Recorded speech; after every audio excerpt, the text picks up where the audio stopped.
नमस्कार दोस्तों, स्वागत है एक बार फिर से आपका सक्सेस क्लासेस में। जैसा कि हम विजन टेस्ट सीरीज कर रहे थे, हमारा पहला टेस्ट है पॉलिटिकम। पिछले वीडियो में हमने 20 क्वेश्चन कर लिए थे। अब उसके आगे क्वेश्चन देखते हैं। 21 क्वेश्चन है हमारा। अनुच्छेद 360 के तहत वित्तीय आपातकाल के संदर्भ में निम्नलिखित कथनों में से कौन सा सही है। ठीक है, फाइनेंशियल इमरजेंसी की बात कर रहे हैं। आपको पहचानना है कि इसमें से कौन सा हमारा जो है कि सही कथन है। ठीक है, ये वाली बात कर रहे हैं। चलिए देखते हैं। पहला स्टेटमेंट है, राष्ट्रपति द्वारा वित्तीय आपात की उद्घोषणा को किसी भी न्यायालय में प्रश्नगत नहीं किया जा सकता। ठीक है, ये बात कर रहा है। दूसरा बी कह रहा है, वित्तीय आपातकाल की उद्घोषणा को केवल लोकसभा द्वारा अनुमोदित किया जा सकता है। ओके। सी कह रहा है, वित्तीय आपातकाल की उद्घोषणा को साधारण बहुमत है। ठीक है। राज्य सूची के विषयों पर विधियों को, अगर आपने फाइनेंस इमरजेंसी पढ़ा होगा, पता चल जाएगा कि जो पहला वाला इमरजेंसी को जो कि जुडिशरी में जो रिव्यू नहीं किया जाता, ये गलत है। आप इसको जो है कि जुडिशरी में रिव्यू कर सकते हो, तो इसलिए ये वाला स्टेटमेंट आपका गलत हो जाता है। दूसरा दिया है कि विथ फाइनेंस इमरजेंसी की उद्घोषणा केवल लोकसभा द्वारा अनुमोदित किया जा सकता है, ये भी गलत है। कोई भी इमरजेंसी उसको लोकसभा राज्यसभा दोनों द्वारा जो कि पारित होना जरूरी होता है, तो बी वाला भी आपका ऑप्शन गलत हो गया। अब देखते हैं सी वाला, वित्तीय आपातकाल की उद्घोषणा को साधारण बहुमत। जी हाँ, ये सही है। जो फाइनेंस इमरजेंसी होती है उसमें जो कि साधारण बहुमत का ही प्रयोग किया जाता है। और डी जो ऑप्शन है आपका, फाइनेंस इमरजेंसी में राज्य सूची के विषय में विधियों का निर्माण कर सकती है केंद्र सरकार, ऐसा नहीं है। ऐसा कोई प्रावधान नहीं किया गया है फाइनेंस इमरजेंसी में जहाँ पे ये लिखा हो कि केंद्र सरकार के पास ये पावर आ जाए कि वो राज्य सूची पर भी कानून बना सके। ठीक है,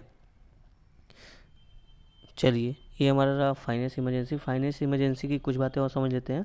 फाइनेंस इमरजेंसी को जो है कि इसमें जो बोला गया है कि न्यायालय में प्रश्नगत किया जा सकता है, तो ये 44th अमेंडमेंट 1976 का आया था, उसके तहत बोला गया कि अब ये प्रावधान रखा है कि कोई भी इमरजेंसी होगा उसको जो है कि जुडिशरी रिव्यू के अंतर्गत लाया जा सकता है। दूसरा कि जो फाइनेंस इमरजेंसी है, जिस दिन प्रेसिडेंट ने इसकी उद्घोषणा की है, उद्घोषणा तिथि से 2 माह के भीतर जो है कि इसका अनुमोदन होना अनिवार्य है, तभी ये इमरजेंसी लगी रहेगी। ठीक है, चलिए कुछ अलग से इन्फॉर्मेशन थी जो हमने समझ लिया। अब आगे चलते हैं अपने नेक्स्ट क्वेश्चन की तरफ। ये है आपका क्वेश्चन नंबर 22, जो कि राष्ट्रीय मानव अधिकार आयोग के बारे में बात कर रहा है। तो पहला स्टेटमेंट इसका है, राष्ट्रीय मानव अधिकार आयोग NHRC और राज्य मानव अधिकार आयोग SHRC के अध्यक्षों को भारत के राष्ट्रपति द्वारा नियुक्त किया जाता है। क्या इन दोनों को भारत के राष्ट्रपति नियुक्त करते हैं? पहला स्टेटमेंट ये कह रहा है। सेकेंड स्टेटमेंट में ये कह रहा है कि राष्ट्रीय मानव अधिकार आयोग और राज्य मानव अधिकार आयोग के अध्यक्षों को केवल भारत के राष्ट्रपति द्वारा ही पदच्युत किया जा सकता है, या पदच्युत मतलब हटाया जा सकता है। ठीक है, पहले में कह रहा है क्या दोनों की नियुक्ति जो कि राष्ट्रपति करते हैं, राज्य स्तर पर दोनों को एक साल देकर चल रहे हैं। पूछा इसमें से कौन सा सही है। ठीक है, इस चीज़ को ध्यान दीजिएगा। ऑप्शन ए है केवल एक, ऑप्शन बी केवल दो, ऑप्शन सी 1 और 2 दोनों, ऑप्शन डी न तो 1 न तो 2। देखो जो पहला स्टेटमेंट है ना, कि कह रहा है राष्ट्रीय मानव अधिकार आयोग और राज्य मानव अधिकार आयोग के अध्यक्षों को भारत के राष्ट्रपति द्वारा नियुक्त, ये गलत है। देखो जो राष्ट्रीय मानव अधिकार आयोग है ना, इसको जो कि प्रेसिडेंट तो नियुक्त करता है, लेकिन जो राज्य मानव अधिकार आयोग है इसको जो कि गवर्नर अपॉइंट करते हैं। ठीक है, ये ध्यान रखना। और जो सेकेंड वाला स्टेटमेंट है, इस तरह से आप देखो तो पहला स्टेटमेंट हमारा गलत हो जाएगा। सेकेंड वाला स्टेटमेंट जो कह रहा है कि नेशनल ह्यूमन राइट कमीशन है चाहे स्टेट ह्यूमन राइट कमीशन है, दोनों को हटाना होता है तो राष्ट्रपति, राज्य मानव अधिकार आयोग को गवर्नर नियुक्त, जो कि राष्ट्रपति है। ठीक है, तो इस हिसाब से हमारा क्या है, ऑप्शन बी केवल 2। बहुत बारीक सा ध्यान रखना होता है स्टेटमेंट में, हल्का सा डिफरेंस है उस चीज़ में। कभी कभी हम लोग कंफ्यूज हो जाते हैं, तो थोड़ा ध्यान से पढ़ते हैं। इन सब टॉपिक को थोड़ा ध्यान से पढ़ना चाहिए। ठीक है, आइए क्वेश्चन नंबर 23 देखते हैं। 23 कह रहा है, एक स्टेटमेंट दिया है, हित समूह समाज के किसी विशेष वर्ग या समूह के हितों को प्रोत्साहित करने का प्रयास करते हैं। ये 2 प्रकार के हो सकते हैं। पहला बता रहा है प्रचारक हित समूह और वर्ग विशिष्ट हित समूह, ये सेकेंड है। निम्न में से कौन से वर्ग विशिष्ट समूह के उत्कृष्ट उदाहरण है? देखिए इसने बताया कि हित समूह 2 तरह के हो सकते हैं, पहला प्रचारक वाला, दूसरा क्या है वर्ग विशिष्ट हित समूह। तब आपसे पूछा कि इसमें से जो 3 ऑप्शन दिया है, कौन सा वर्ग विशिष्ट हित समूह के एग्जाम्पल है। ठीक है, पहला आपका अधिवक्ताओं या चिकित्सकों जैसे पेशेवर निकाय, सेकेंड है व्यापार संघ, थर्ड है बंधुआ श्रमिकों या जातिगत भेदभाव के विरुद्ध संघर्ष करने वाला समूह। नीचे दिए कूट का सही प्रयोग कर सही उत्तर चुनिए। सही उत्तर आपको चुनना है। ऑप्शन ए है केवल 1, बी है 1 और 2, सी है केवल 3, डी है 1 और 3 दोनों। ठीक है, तो देखो इसको पढ़ते हैं, ध्यान से समझते हैं। जो अगर विशिष्ट हित समूह की बात करता है ना, समझ लेते पहले विशिष्ट हित समूह क्या है, प्रचारक हित समूह क्या है। देखो जो आपका विशिष्ट हित समूह है एक विशिष्ट क्षेत्र तक ही सीमित रहेगा। जैसे एक व्यापार संघ है, व्यावसायिक संगठन है, और कुछ पेशेवर जैसे चिकित्सक है, प्रशिक्षक है, अधिवक्ता है, इन सब का जो समूह होता है वो क्या किस में आता है, विशिष्ट हित समूह में आता है। ठीक है, ये सिर्फ अपने हित के लिए ही काम करते हैं। तो ऐसे देखो और जो प्रचार हित समूह होता है वो प्रचारक हित समूह ऐसा नहीं कि सिर्फ अपने हित के लिए काम करता है, अपने हित के लिए भी काम करता है, साथ साथ अन्य लोगों के, अन्य समूह के लोगों के लिए भी हित का काम करता है। ठीक है, ये मेजर डिफरेंस है इन दोनों में। तो इस हिसाब से आप देखोगे तो अधिवक्ता वाला जो है विशिष्ट वित्त समूह है। व्यापार संघ भी विशिष्ट हित समूह है। लेकिन जो बंधुआ, श्रमिक या जातिगत भेदभाव के विरुद्ध वाला संघर्ष करने वाला समूह है, ये जो है कि केवल एक ही कम्युनिटी के लिए नहीं ये संघर्ष कर रहा है, ये जो कि औरों के लिए भी कर रहा है संघर्ष। जो बंधुआ श्रमिक हो सकता है कोई और भी उनके लिए संघर्ष करता है जो बंधुआ श्रमिक ना हो। ठीक है, तो इस हिसाब से थर्ड वाला हमारा गलत हो सकता है, गलत हो जाएगा। अब 1 और 2 सही है, तो ऑप्शन में हम देखें 1 और 2 हमारा बी में है, तो बी वाला स्टेटमेंट सही हो जाएगा। ठीक है, चलिए आगे देखते हैं अपना वाला क्वेश्चन की तरफ। क्वेश्चन नंबर 24 की तरफ हम लोग आते हैं। क्वेश्चन नंबर 24 आपसे कह रहा है निम्न प्रकरणों में से कौन से या किसी व्यक्ति की भारतीय नागरिकता के लोप का कारण बन सकता है, यानी भारतीय नागरिकता छीनी जा सकती है कौन से कारण से। स्टेटमेंट 1 है जब किसी भारतीय स्टेटमेंट सेकेंड है यदि नागरिक द्वारा भारत के संविधान के प्रति अनादर व्यक्त किया गया हो। स्टेटमेंट 3 है यदि वह नाबालिग है तथा उसके माता पिता ने भारतीय नागरिकता का परित्याग कर दिया गया हो। आपको सही उत्तर चुनना है।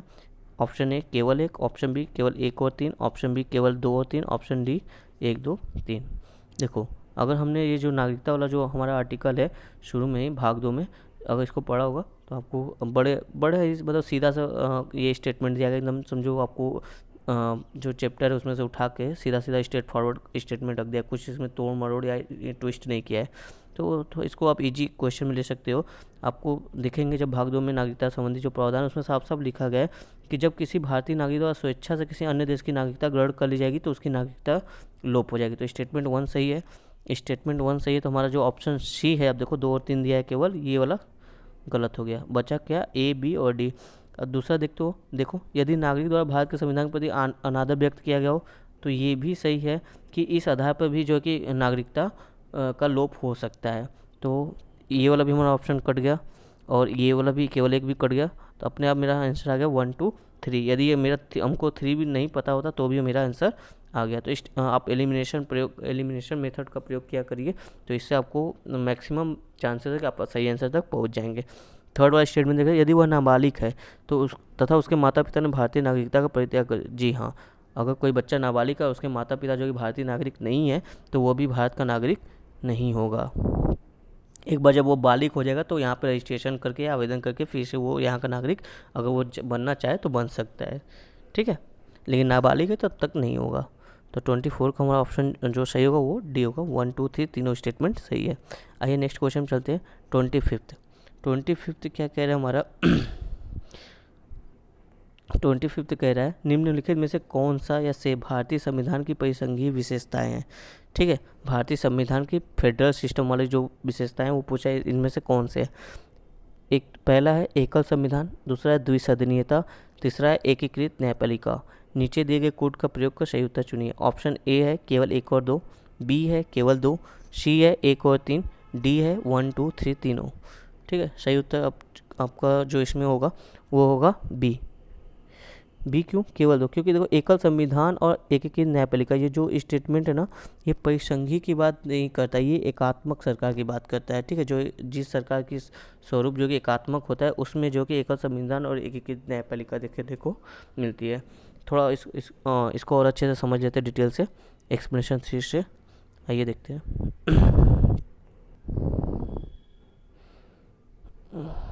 एक सेकेंड, किधर गया? 25 तो ना,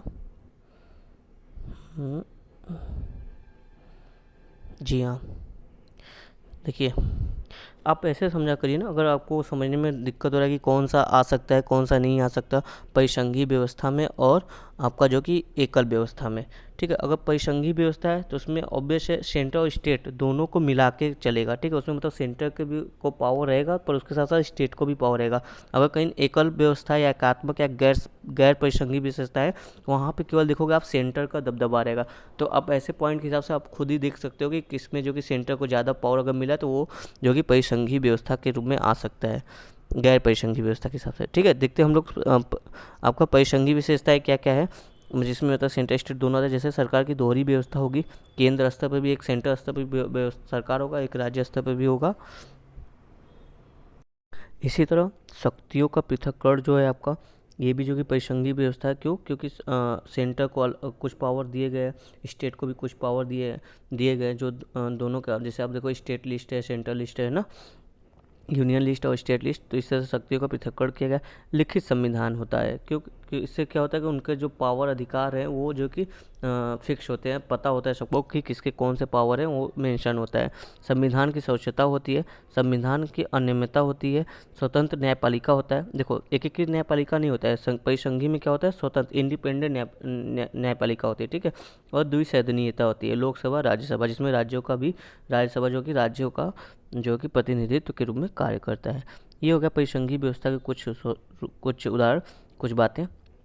और ये देखो गैर जो परिसंघीय है या फिर एकात्मक सरकार है, एकात्मकता वाली गवर्नमेंट है, जहाँ पे संविधान है, वहाँ पे देखो क्या विशेषता, एक सुदृढ़ केंद्र होगा। देखो केंद्र यहाँ पे स्ट्रांग है, एक ही संविधान होगा, सेंट्रल लेवल पे सिटीजनशिप भी एकल होगा, संविधान की नम्यता होगी, एकीकृत न्यायपालिका होगा। एकीकृत न्यायपालिका किस में आता है, जो गैर परिसंघी विशेषताओं में आता है। केंद्र द्वारा जो कि राज्यपाल की नियुक्ति की जाएगी, अखिल भारतीय सेवाएं होंगी। अखिल भारतीय सेवाएं मतलब वो जो कि केंद्र ही नियुक्त करेगा, वो जो कि पूरे सभी स्टेट में वो जो कि उनको तैनात किया जाएगा। आपातकालीन प्रावधान, ये सब चीज़ें जो कि क्या आता है आपका गैर परिसंघी विशेषताओं में आता है। इन सब बातों का आप ध्यान रखिएगा। बहुत ही सिंपल सा क्वेश्चन है, थोड़ा सा आप 2-3 बार इसको देखेंगे तो आपको ध्यान में आएगा। ऐसे टॉपिक से हमेशा क्वेश्चन आते रहते हैं यूपीएससी में।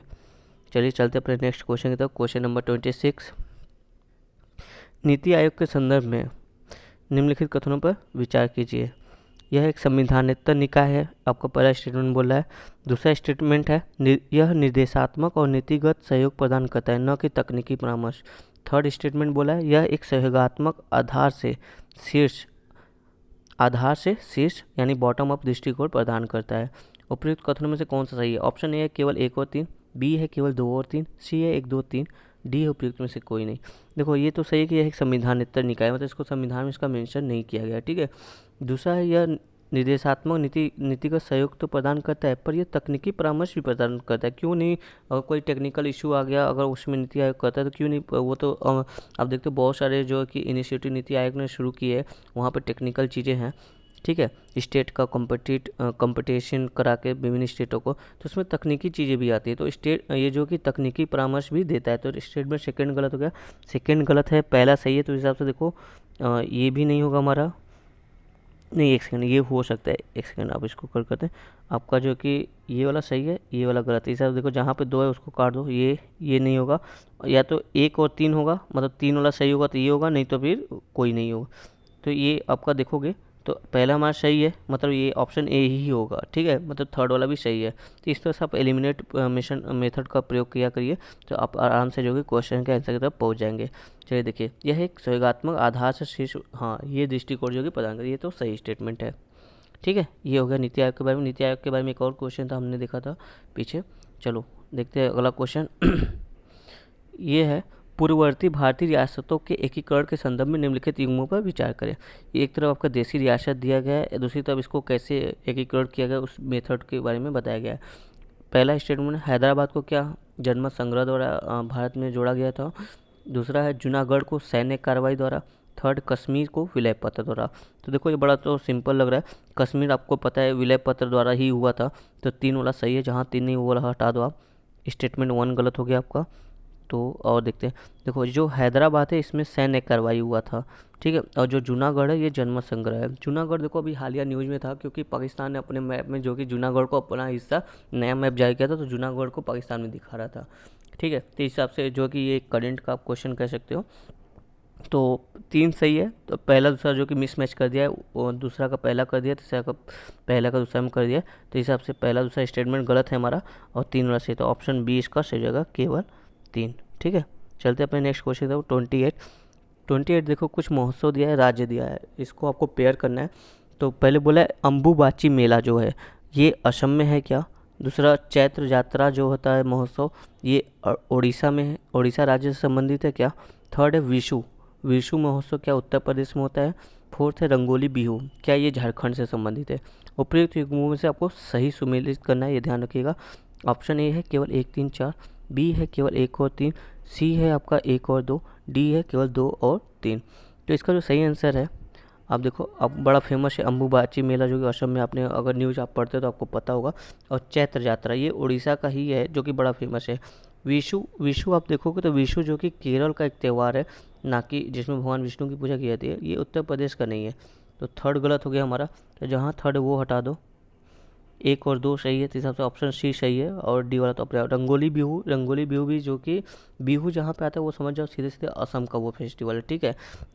तो रंगोली बिहू भी कहाँ का फेस्टिवल है, असम का, झारखंड का नहीं है। तो इसका सही आंसर क्या होगा, ऑप्शन सी, 1 और 2 सही है। क्वेश्चन नंबर 29, देखो कैग के बारे में बात कर रहा है।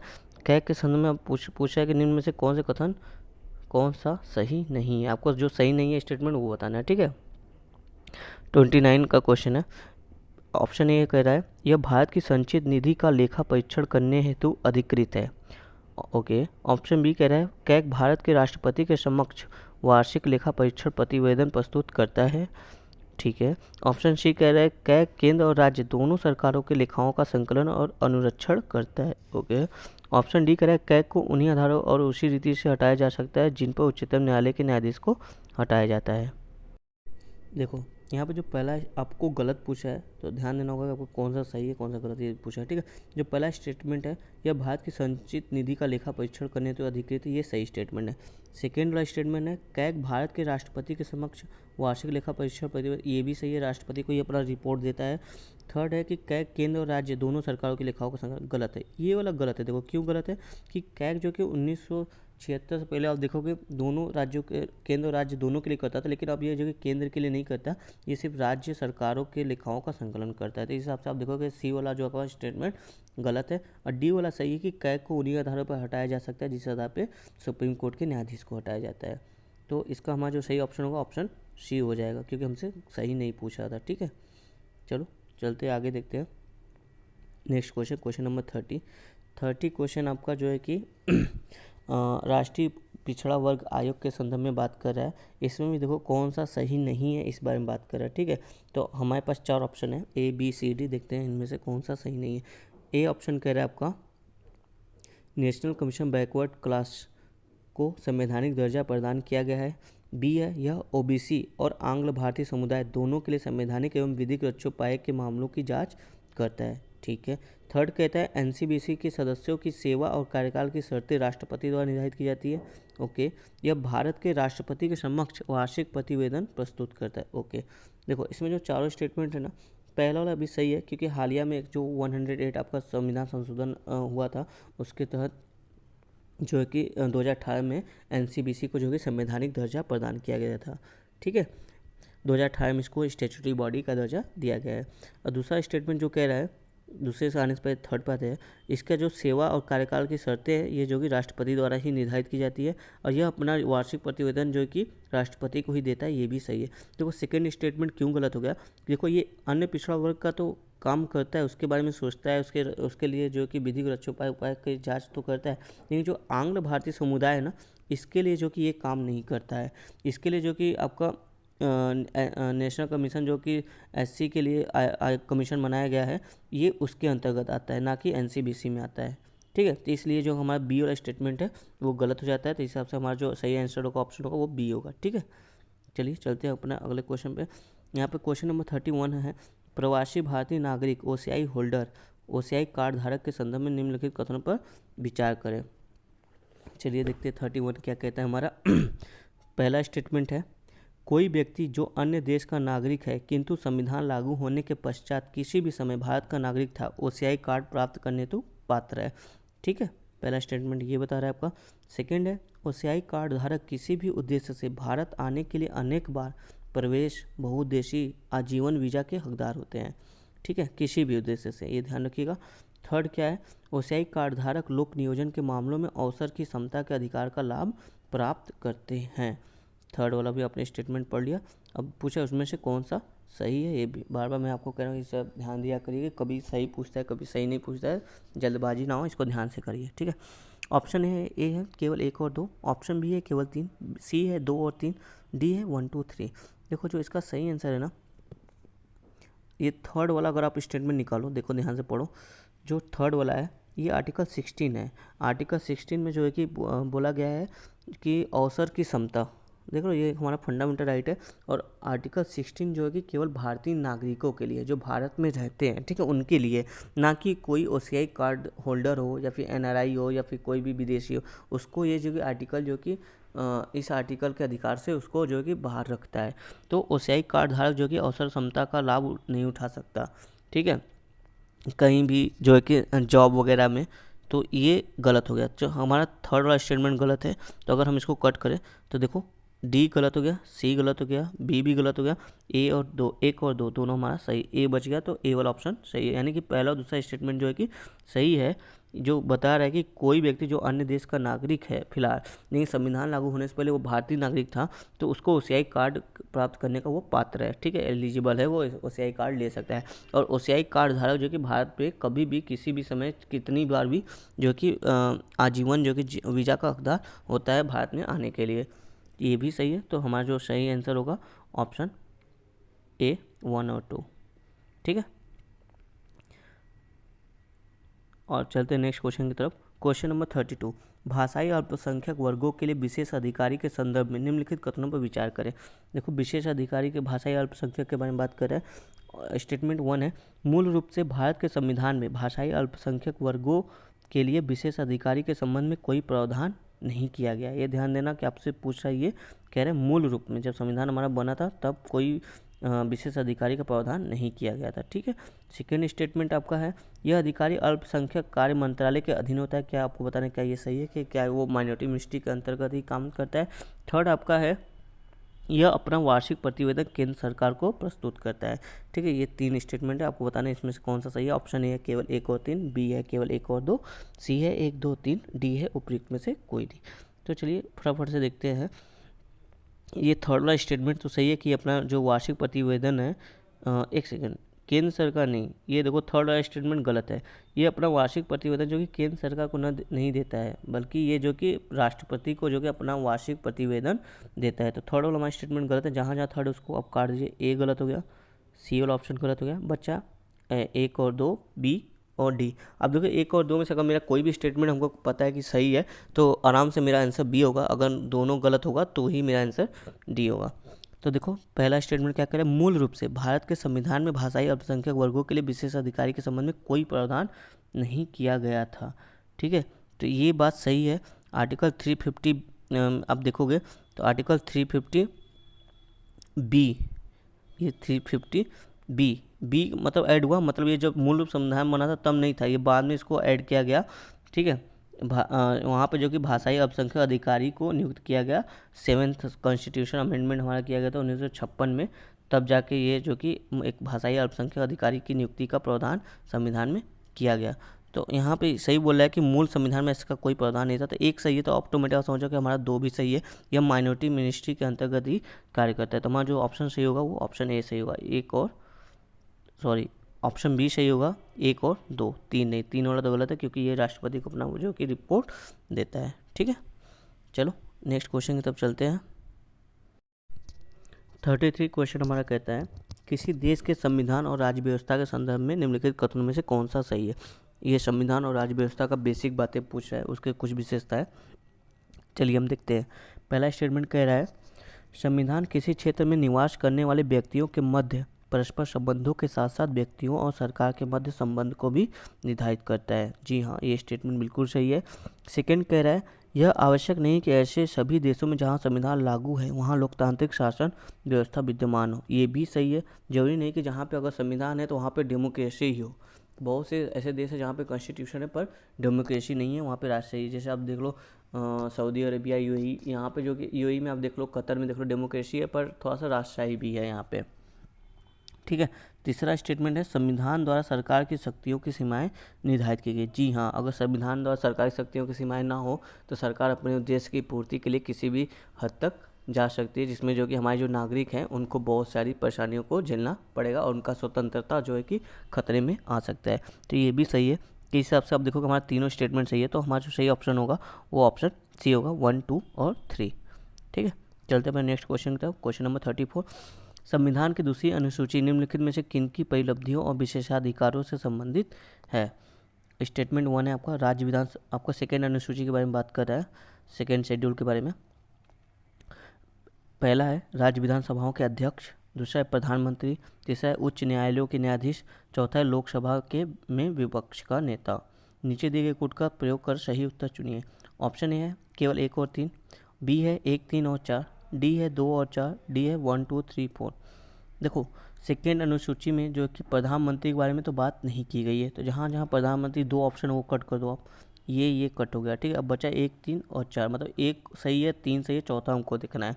चौथा वाला भी गलत है, लोकसभा में विपक्ष का नेता, इसके बारे में जो कि सेकेंड अनुसूची में बात नहीं की गई है। ठीक है, चलो थोड़ा सा इसको डिटेल समझते हैं, सेकेंड अनुसूची में जो कि किसकी किसकी बात की गई है। 34,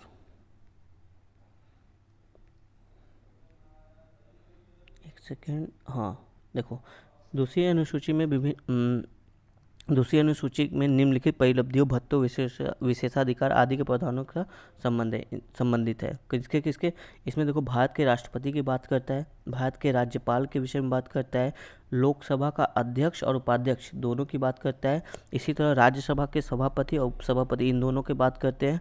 फिर राज्यों के विधानसभा के जो अध्यक्ष है, उपाध्यक्ष है, उन दोनों की बात करता है। फिर राज्यों के विधान परिषद, मतलब जहाँ विधान परिषद है वहाँ के सभापति और उपसभापति उनके विशेषाधिकारों और वेतन भत्तों की बात करता है। और इसके बाद देखो क्या, जो हमारे सुप्रीम कोर्ट के न्यायाधीश है उनका, जो हाई कोर्ट के न्यायाधीश है उनका, और जो हमारा कैग है एक इनका, मतलब ये 9 लोगों के वेतन भत्ते और इन सब की बात करता है। यहाँ पे देखो कहीं भी पीएम की बात नहीं कर रहा है, ना ही जो कि विपक्ष का जो नेता है उसकी बात नहीं कर रहा है। तो इन दोनों की बात कहाँ की गई है, इन दोनों की बात आप देखोगे यहाँ पे की गई है कि प्रधानमंत्री से संबंधित मंत्रियों के वेतन भत्तों का प्रावधान जो कि वेतन भत्ता अधिनियम 1952 के दायरे में आता है। प्रधानमंत्री और मंत्री जिनके होते हैं उन सबकी बात कर रहा है। ठीक है, और विपक्ष के नेता से संबंधित जो प्रावधान किया गया है वेतन भत्ता के लिए, वो वेतन भत्ता अधिनियम 1977 में के अंतर्गत किया गया है। तो ये दोनों इसमें नहीं आते। ये देखो बहुत अच्छा क्वेश्चन था, अगर आप इसको ध्यान से नहीं पढ़ोगे, जल्दी जल्दी में पढ़ोगे तो आप ऐसे क्वेश्चन गलत कर जाओगे। ठीक है, क्वेश्चन नंबर, एक सेकेंड, ये पीडीएफ बार बार ऐसे क्यों हो जा रहा है। हाँ 35 देखो हमारा सुप्रीम कोर्ट के बारे में बात कर रहा है। कह रहा है सुप्रीम कोर्ट या उच्चतम न्यायालय निम्नलिखित में से किसके या किनके उल्लंघन के आधार पर किसी विधि को शून्य घोषित कर सकता है। ठीक है, आपका है मूल अधिकार, सेकेंड है राज्य के नीति निर्देशक तत्व, थर्ड है मूल कर्तव्य। नीचे दिए गए कोड का सही प्रयोग कर सही उत्तर चुनिए। ऑप्शन ए है केवल 1, बी है 1 और 2, सी है 2 और 3, डी है 1, 2, 3। चलो इसको देखते हैं। इसमें तो आपको तो पता है मूल अधिकार तो है ही। मूल अधिकार में जो है कि सुप्रीम कोर्ट किसी भी विधि को इसके आधार पर अगर वो जो कि हमारा फंडामेंटल राइट का वायलेशन करती है, जो इसका मूल ढांचा है उसका वायलेशन करती है, तो वो किसी भी विधि को आर्टिकल 13 के तहत जो है कि सुप्रीम कोर्ट जो है कि इसको जुडिशियल रिव्यू के लिए रखती है और उसको खारिज कर देती है। तो जहाँ एक नहीं उसको हटा दो, ऑप्शन सी हमारा कट गया, बचा ए, बी और डी। अब देखो जो राज्य का नीति निर्देशक तत्व, ये हम सबको पता है, हमने कई बार पढ़ा होगा कि यह जो कि जुडिशियल द्वारा जो कि इन्फोर्सेबल नहीं है, इसको जो कि न्यायाधीश परिवर्तनीय नहीं, मतलब लागू नहीं करा सकता। तो 2 वाला गलत हो गया, तो जहाँ जहाँ 2 है वो वाला आप काट दो, ये स्टेटमेंट नहीं होगा, ये भी नहीं होगा, यानी कि ऑप्शन ए हमारा आ गया आंसर। मूल कर्तव्य को भी जो कि जुडिशरी जो कि इन्फोर्सेबल नहीं कर सकती, इसको जो कि इन्फोर्स करने का काम जो है कि जो केंद्र सरकार है वो इस पर जो कि लॉ बना के जो कि इसको इन्फोर्स कर सकती है, लेकिन जुडिशरी इसको इन्फोर्स करने के लिए नहीं कर सकती सरकारों को। ठीक है, तो हमारा जो सही ऑप्शन है ऑप्शन ए सही है। चलो देखते हैं नेक्स्ट क्वेश्चन। कुछ केसेस दिए गए और उस केसों से संबंधित निर्णय दिए गए, आपको बताना है कि क्या ये सही मैच कर रहे हैं कि नहीं। पहला है आपका शंकरी प्रसाद वाद, जिसमें बताया जा रहा है कि यह निर्णय दिया गया कि संसद किसी भी मूल अधिकार को न्यून कर सकती है। ठीक है, सेकंड जो कि केशवानंद भारती वाद बता रहा है, काफ़ी फेमस केस है। इसमें बताया जा रहा है कि मूल ढांचे के सिद्धांत की उत्पत्ति हुई थी। ओके, थर्ड है मिनर्वा मिल्स के वाद। मिनर्वा मिल्स वाद में बताया मूल अधिकार और नीति निर्देशक तत्वों के मध्य संतुलन की बात कर रहा है। ठीक है, तो चलो इन तीनों केसेस को अगर आपने पढ़ा होगा तो आपको याद होगा, आपको पता होगा। जो आपका केशवानंद भारती केस है, ये बहुत ही केशवानंद भारती वाद वाला जो केस है बहुत ही फेमस केस है। इसमें हम सबको पता है जो कि मूल ढांचे के सिद्धांत की उत्पत्ति इसी केस से हुई थी। तो जहाँ दो है मतलब दो वाला ऑप्शन सही है, जहाँ दो नहीं आप वो हटा दो, सी वाला ऑप्शन हमारा गलत हो जाएगा। फिर और आप देखो ऑप्शन सी हमारा गलत है। तो आप देखते हैं, और जो आप देखो मिनर्वा मिल्स केस है, इसको बारे में आपने भी पढ़ा होगा। तो जो मूल अधिकार और नीति निर्देशक तत्वों के मध्य संतुलन की बात करता है, ये सही है। मिनर्वा मिल्स केस में ही ऐसी बात आई थी। तो जहाँ पे 3 नहीं है उसको आप हटा दो। देखो ये कट गया, ये कट गया, डी हमारा ऑप्शन सही है। एक सेकेंड,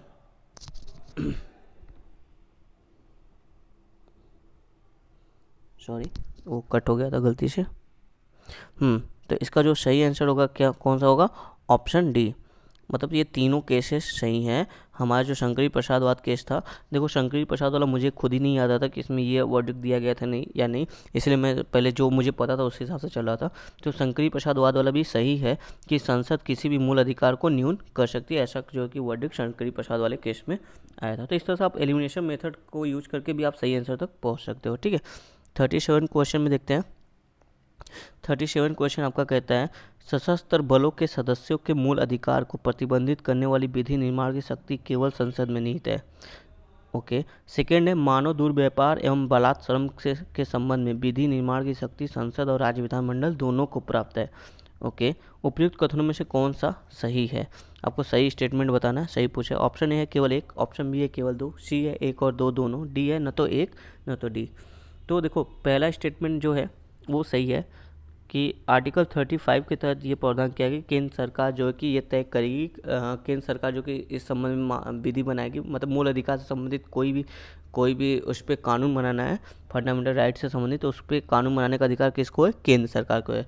ठीक है, तो केंद्र सरकार जो कि जो सशस्त्र बल होते हैं हमारे, उनके ऐसे मेंबर के मूल अधिकार को प्रतिबंधित कर सकती है केंद्र सरकार। ठीक है, ऐसा प्रावधान हमारे आर्टिकल 35 के तहत किया गया है।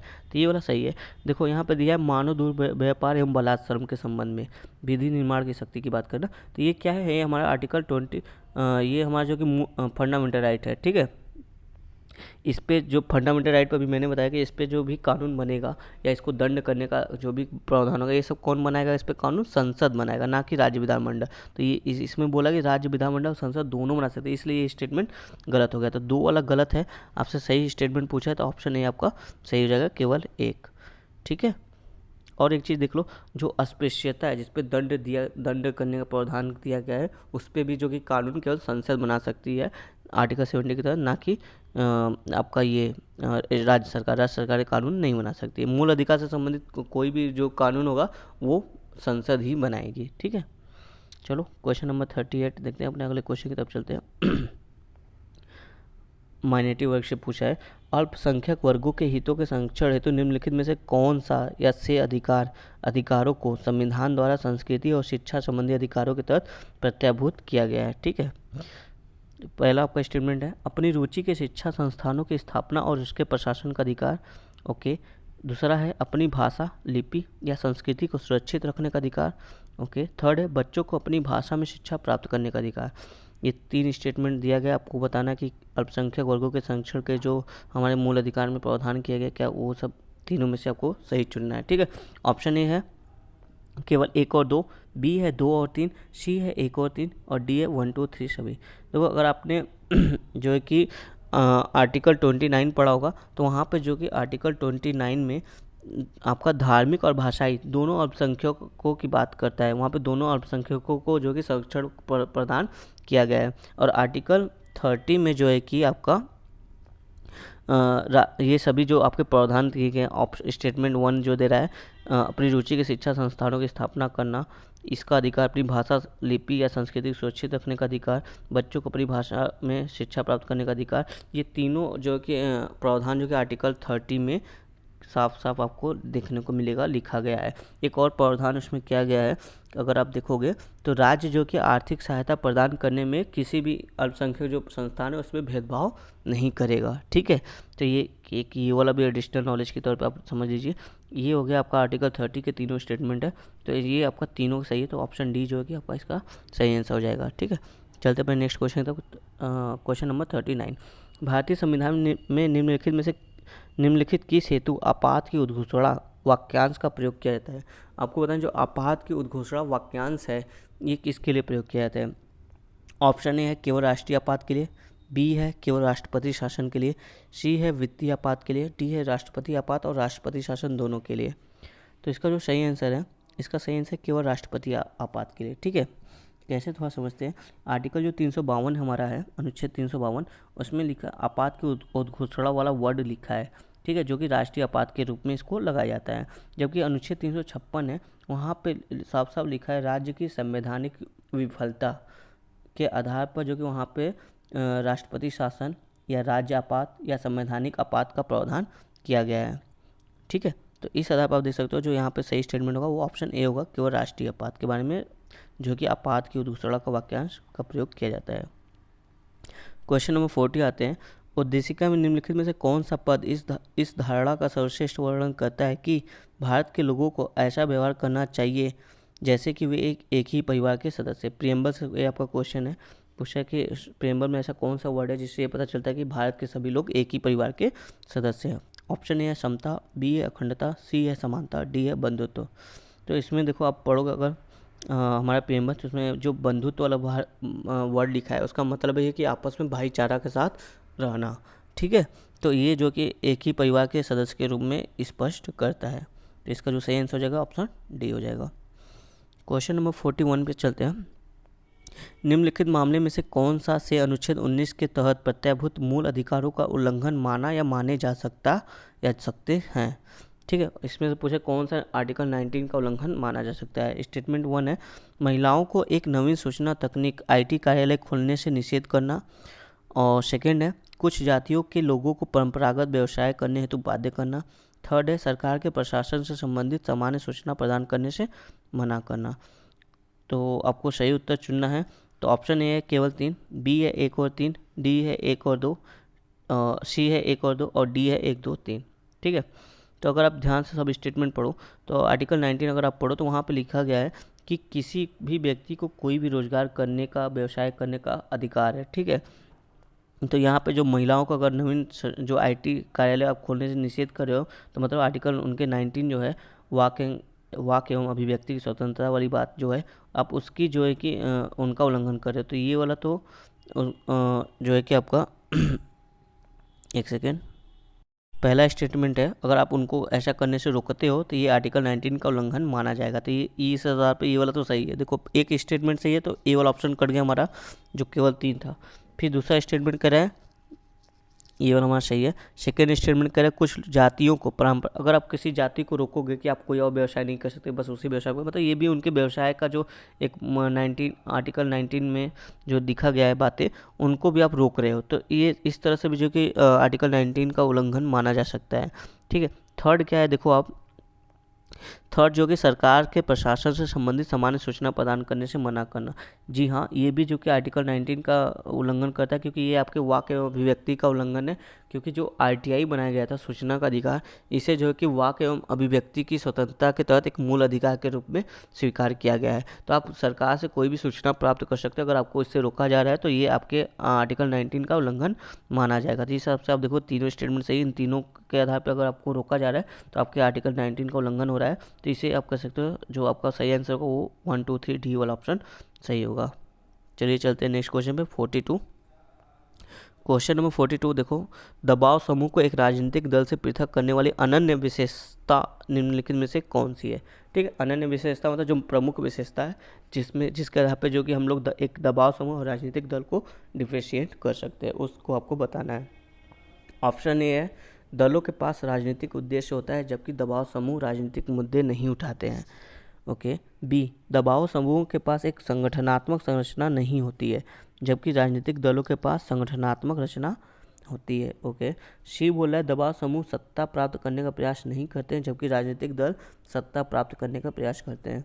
ओके, जो ऑप्शन डी है वो कह रहे दबाव समूह लोगों को संगठित करने का प्रयास नहीं करते हैं जबकि राजनीतिक दल लोगों को संगठित करने का प्रयास करते हैं। तो इस आधार पर देखो जो इसका परफेक्ट आंसर होगा ना इन चारों ऑप्शन में, वो ऑप्शन सी होगा कि दबाव समूह का देखो दबाव समूह और राजनीतिक दल में इसी आधार पर जो कि मेन अंतर किया जाता है कि जो दबाव समूह होता है वो सत्ता प्राप्त करने की कोशिश नहीं करता जबकि राजनीतिक दल जो है कि किसी भी तरह सत्ता को प्राप्त करना चाहते हैं। तो इसका जो सही आंसर होगा ऑप्शन सी होगा। ठीक है, बहुत ही सिंपल सा क्वेश्चन है। क्वेश्चन नंबर 43 देखो करंट का क्वेश्चन है। बोल रहा है प्रायः सुर्खियों में रहा एंथुरियम पादप, एक प्लांट है एंथुरियम, उसके बारे में बात कर रहा है। ऑप्शन ए है, यह एक घरेलू पुष्पीय पादप है जिसे निकटवर्ती परिवेश की वायु के शोधन तथा हानिकारक वायु जनित रसायनों को विस्थापित करने हेतु जाना जाता है। ऑप्शन बी है, ऐसी विदेशज प्रजातियां जो अपने क्षेत्र की जैव विविधता में कमी करती हैं।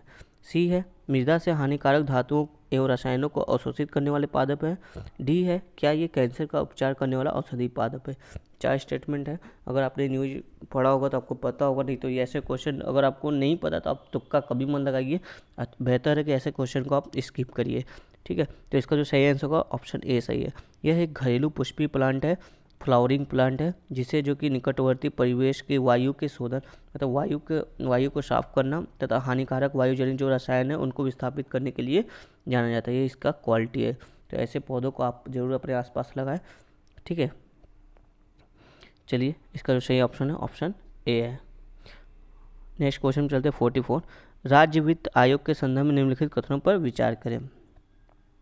44 आपका कह रहा है इसे प्रत्येक 5 वर्ष के पश्चात राज्य सरकार द्वारा गठित किया जाता है। ओके, स्टेट फाइनेंस कमीशन के बारे में हमको बताना है। इसे पहला स्टेटमेंट का, इसे प्रत्येक 5 वर्ष के पश्चात राज्य सरकार द्वारा गठित किया जाता है। सेकंड कह रहा है यह राज्य और स्थानीय सरकारों जैसे कि ग्रामीण एवं शहरी स्थानीय सरकारें के मध्य राजस्व के वितरण की समीक्षा करता है। ओके, थर्ड कह रहा है आयोग के सदस्य राज्य सरकार के अधीन पुनः नियुक्ति हेतु पात्र नहीं है।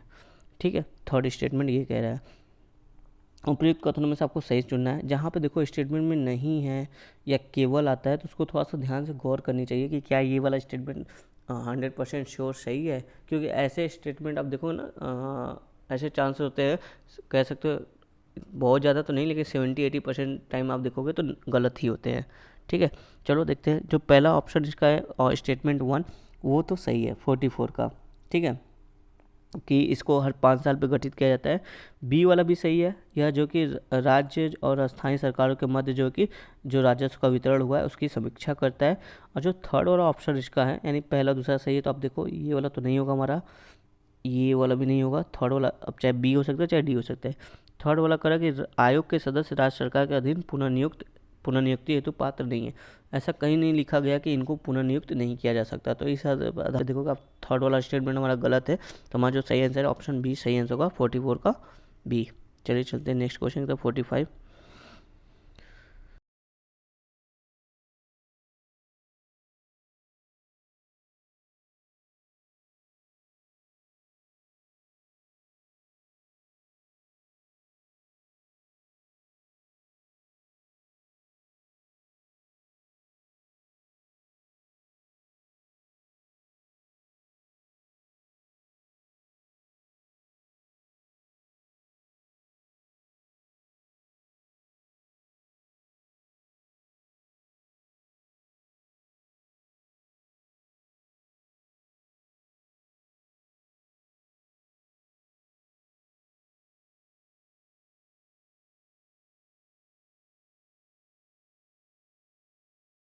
फाइव क्वेश्चन हमारा है।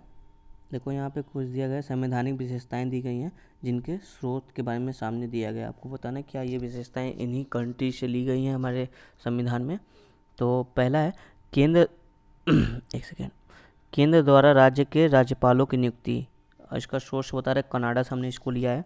सेकेंड बोल रहा है संसद के दोनों सदनों का संयुक्त अधिवेशन, जो आर्टिकल 108 है आपका, उसके तहत जो कि संयुक्त अधिवेशन का प्रावधान किया गया। तो क्या ये से हमने ऑस्ट्रेलिया से लिया है।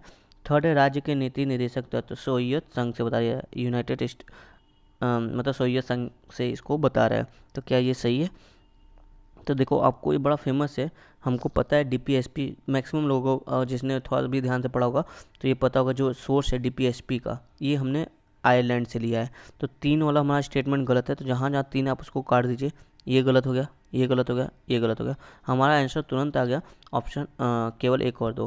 देखो ऐसे क्वेश्चन क्या होता है जो सोर्स वाला पूछता है जनरली हम लोग भूल जाते हैं, क्योंकि बहुत सारा है, सब याद रखना थोड़ा सा मुश्किल रहता है। कई बार रिविजन के बाद याद होता है क्योंकि कन्फ्यूजन हो जाता है कि कौन किससे लिया गया किससे नहीं। लेकिन आप एलिमिनेट मेथड से भी देखो आप आराम से क्वेश्चन के आंसर तक पहुंच जा रहे हो। तो इस आधार पर देखते हैं जो पहला स्टेटमेंट है कि केंद्र द्वारा राज्य के राज्यपालों की नियुक्ति का प्रावधान किया गया, ये कनाडा से लिया गया, ये बिल्कुल सही है। दूसरा है जो संसद के दोनों सदनों का संयुक्त अधिवेशन किया जाता है, ये ऑस्ट्रेलिया से ही हमने लिया है। तो ऑप्शन 1 और 2 सही है, तो ऑप्शन ए सही हो जाएगा हमारा। ठीक है, क्वेश्चन नंबर 46 देखते हैं। निम्नलिखित प्रावधानों में से कौन से भारत सरकार अधिनियम 1919 के भाग थे? ठीक है, 4 स्टेटमेंट दिया है आपको। पहला है, इसके तहत एक लोक सेवा आयोग की स्थापना हेतु प्रावधान किया गया। ओके, इसने प्रथम बार देश में प्रत्यक्ष चुनाव का आरंभ किया था। ओके, थर्ड है, इसने दलित वर्गों के लिए सांप्रदायिक प्रतिनिधित्व की एक प्रणाली आरंभ की थी। ओके, फोर्थ है, इसने प्रांतों में द्वैध शासन योजना आरंभ की थी। ओके, ये 4 स्टेटमेंट दिया है, ऐसा आपको सही उत्तर चुनना है। तो आपका स्टेटमेंट ऑप्शन ए है केवल 2 और 3, बी है केवल 1 और 3, सी है 1 और 4, डी है 1, 2 और 4। इसका मतलब कि इसमें से कोई ना कोई एक स्टेटमेंट तो जरूर गलत है, क्योंकि देखो ऑल नहीं दिया, 1, 2, 3, 4 नहीं दिया है। तो देखते हैं एक ही गलत है या एक से ज़्यादा स्टेटमेंट गलत है इसमें। तो जो पहला इसमें दिया गया है कि 1919, देखो जो अधिनियम 1919 था, इसको हम लोग क्या मॉन्टेग्यू चेम्सफोर्ड सुधार भी बोलते हैं। ठीक है, जो इसमें पहला स्टेटमेंट में ये सही है कि इसके तहत एक लोक सेवा आयोग की स्थापना की बात की गई थी, जिसके तहत जो कि एक 1926 में जो कि केंद्रीय लोक सेवा आयोग की स्थापना किया गया 1926 में, इसी एक्ट के तहत। ठीक है, तो पहला स्टेटमेंट यही है, सही है। देखो जहाँ एक नहीं उसको आप हटा दो, डिलीट कर दो, तो ऑप्शन ए हमारा कट गया। देखते हैं बी सी डी में से और कौन सा हमारा आता है। ठीक है, इस दूसरा स्टेटमेंट का है, इसने प्रथम बार देश में प्रत्यक्ष चुनाव आरंभ किया। जी हाँ, ये भी सही है। तो 1 और 2 सही हो गया। तो अब देखते हैं जहाँ पे 1 और 2 नहीं है वो हटा दो, ये हट गया, ये हट गया, ये हट गया। हमारा जो ऑप्शन, हमको देखो 3 और 4 को पढ़ने की जरूरत नहीं पड़ी, हमको अपने आप जो कि हमारा आंसर मिल गया ऑप्शन डी 1, 2 और 4। मतलब ये चौथा वाला जो है वो सही है और तीसरा वाला स्टेटमेंट गलत है। कैसे गलत है आइए समझते हैं। जो ये थर्ड वाला स्टेटमेंट बोला कि इसने दलित वर्गों के लिए सांप्रदायिक प्रतिनिधित्व की प्रणाली आरंभ की, जी नहीं, इसने जो कि दलित वर्गों के लिए सांप्रदायिक प्रतिनिधित्व, जो सांप्रदायिक प्रतिनिधित्व की बात है, इसने शुरू तो की, पर दलित वर्ग के लिए नहीं था। इसमें देखो जो सिख थे, सिख धर्म के लोग थे, जो ईसाई धर्म के लोग थे, उनके लिए प्रावधान किया था। दलित वर्ग के लिए इसको इसमें जो कि ऐड नहीं किया गया था। और जो मुस्लिम वर्ग था उसको तो 1909 का एक्ट के तहत ही लाया गया था, उनके लिए अलग से प्रतिनिधित्व का जो कि प्रावधान। ठीक है, तो थर्ड वाला हमारा गलत है।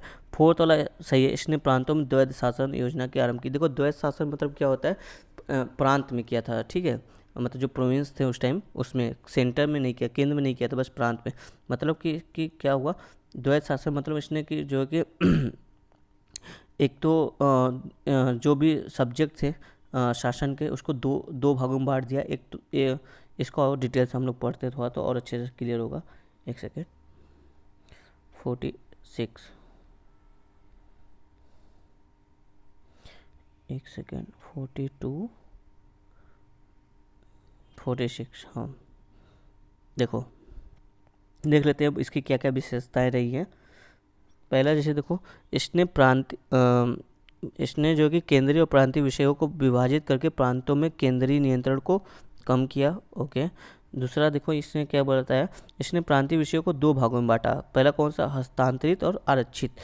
अब देखो इसमें क्या प्रावधान था, हस्तांतरित जो विषय थे उसमें क्या था, जो गवर्नर था वो ऐसे विषयों पर जो भी कानून बनाएगा, जो भी नियम लागू करेगा, उसके लिए जो कि विधान परिषद के लिए उत्तरदायी था। गवर्नर जो कि इसमें ऐसे प्रावधानों को लागू करने के लिए जो विधान परिषद बना था उसके प्रति जो कि उत्तरदायी था। ठीक है, और दूसरा क्या है, जो आरक्षित विषय है इन विषयों से संबंधित जो भी कानून थे, इसके लिए वो जो कि विधान परिषद के प्रति उत्तरदायी नहीं था। इसे अपने वो जो कि उनकी जो कार्यकारी परिषद थी उसी से सलाह मशवरा करके अपना ये जो कि कानून लगाता था। पर इसके लिए जो आरक्षित विषय है, इस पे जो कि वो जो उनका विधान परिषद था उसके प्रति उत्तरदायित्व नहीं था। ठीक है, तो इसी दोहरी योजना जो थी, इसी को जो कि द्वैध शासन कहा जाता है। और देखो नीचे क्या है एडिशनल नॉलेज में, इसने देश में सर्वप्रथम द्विसदनीय प्रणाली और प्रत्यक्ष चुनाव का आरंभ किया था। ये हमने स्टेटमेंट में ही देखा था। और देखो इसने सिखों, भारतीय ईसाइयों, आंग्ल भारतीयों और यूरोपीय लोगों के लिए पृथक निर्वाचक मंडल का प्रदान किया था, न कि दलित वर्ग के लिए। देखो यहाँ पे लिखा साफ न कि दलित वर्ग के लिए। ठीक है, और देखो क्या बोला, इसके तहत एक लोक सेवा आयोग की स्थापना की गई थी, जो कि वर्ष 1926 में सिविल सेवकों की भर्ती हेतु एक केंद्रीय लोक सेवा आयोग की स्थापना की गई थी। किसके तहत, आर्टिकल 1919 के तहत।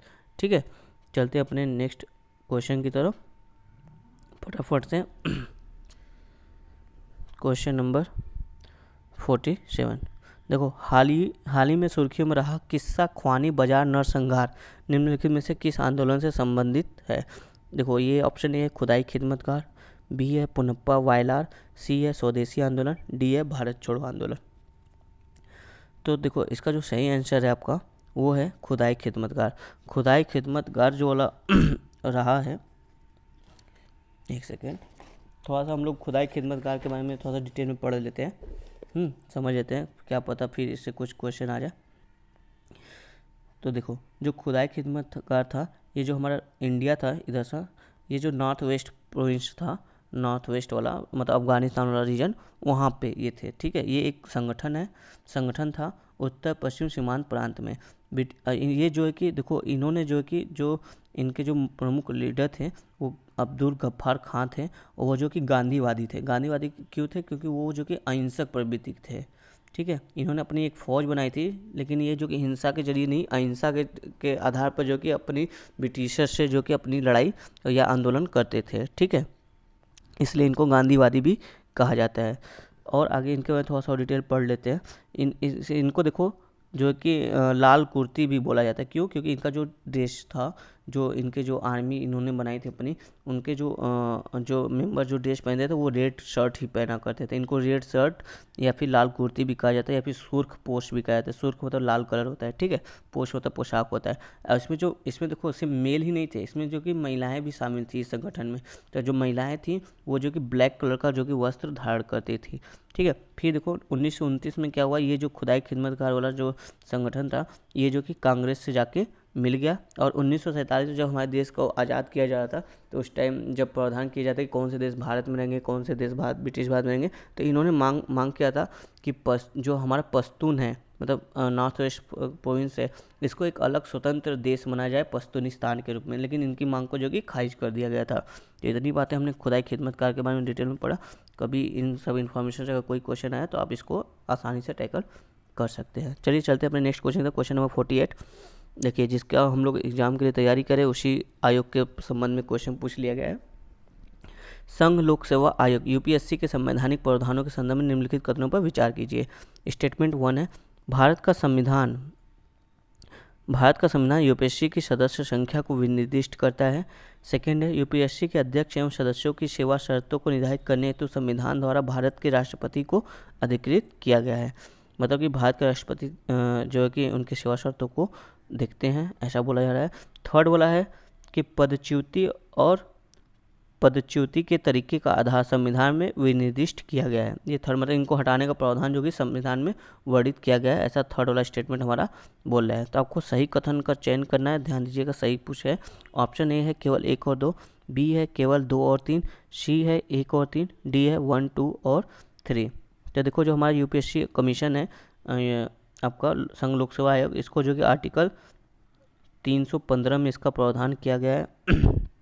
इसमें देखो, इसकी जो कि नियुक्ति कौन करता है? हमारा प्रेसिडेंट करते हैं। जो हमारे प्रेसिडेंट है वो इनकी नियुक्ति करते हैं। तो पहला स्टेटमेंट जो है कि भारत का संविधान यूपीएससी की सदस्य संख्या को विनिर्दिष्ट करता है, ये गलत है। हमारे संविधान में इनके कितने सदस्य होंगे ऐसा कहीं वर्णन नहीं किया गया है, ना ही इनके ऐसा कहीं नहीं लिखा कि कितने मेंबर इस कमीशन में होंगे, ऐसा कहीं संविधान में लिखा नहीं गया। ये राष्ट्रपति के विवेक पर छोड़ा गया है, ठीक है। राष्ट्रपति को जैसे जितना जब लगेगा ज़रूरत होगी उस हिसाब से इसमें मेंबर आएंगे। लेकिन हाँ, ये लिखा गया है कि जितने भी मेंबर होंगे उसके आधे मेंबर कम से कम केंद्र सरकार या राज्य सरकार में कम से कम 10 साल तक कार्यरत हों, ठीक है। जितने भी मेंबर होंगे उसके आधे मेंबर केंद्र या राज्य सरकार में कम से कम 10 सालों तक काम किए हों, ये बताया गया है बस, ठीक है। और तो इस आधार पे जो कि आपका देखोगे पहला स्टेटमेंट आपका गलत है, ठीक है। पहला गलत है तो ऑप्शन एलिमिनेट कीजिए। ये आपका ऑप्शन डी एलिमिनेट गलत हो गया, सी गलत हो गया, ए भी गलत हो गया। तो हमारा आंसर आ गया बी, 2 और 3 सही है। तो यूपीएससी के अध्यक्ष और सदस्य की जो सेवा शर्तें हैं वो राष्ट्रपति ही निर्धारित करता है, ये सही है।